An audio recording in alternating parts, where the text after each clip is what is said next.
מי ששכח כבר מה זה שנה טובה מנייר גלויה כזאת ששולחים בדואר, לא באימייל, מוזמן למוזיאון ישראל לתערוכת שנות טובות, נכון?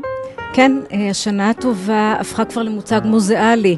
הפריט הזה בעצם מתפתח עם המצאת גלוית הדואר, הפך לכרטיס ברכה לשנה הנוצרית או ולנטיין דיי, והיהודים בגרמניה בעיקר ראו את המנהג הנוצרי, אימצו, התחילו להדפיס שנות טובות, משם זה המשיך גם למזרח אירופה וגם לארצות הברית עם הגירה של היהודים לשם. מה אפשר למצוא כאן? איזה שנות טובות מיוחדות? יש לנו את אחת השנות טובות המוקדמות ביותר מ-1900 כאן, מאוסף של אדם יקר שהלך לעולמו לפני כחודש, חיים שטייר. מעניין לראות עד כמה השנה טובה שימשה כמצע לסיפור ההיסטורי, לסיפור האקטואלי של היהודים בזמן נתון.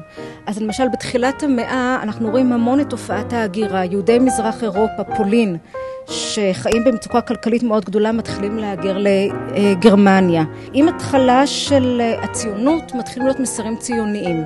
המעניין הוא גם מסרים ציוניים מאוד אמביוולנטיים, כמו הגלויה הזאת שהכותרת שלה גלוטייפן.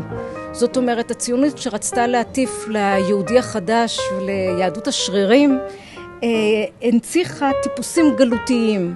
כדי בעצם להעביר את המסר, תפסיקו להיות אותם טיפוסים גלותיים. תושבי תל אביב בשנות ה-30 מצלמים את עצמם בסטודיו לצילום, שולחים את זה כשנה טובה כדי להראות כמה החיים בארץ ישראל הם אידיאליים, כמה הם מופלאים. זה ממשיך גם לעידן אחרי 1967.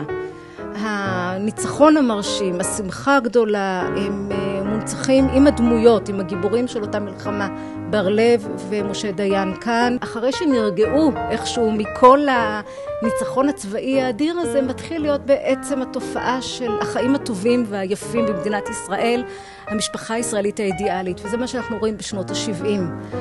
הסלון הבורגני הישראלי או הזוגות הרומנטיים האלה.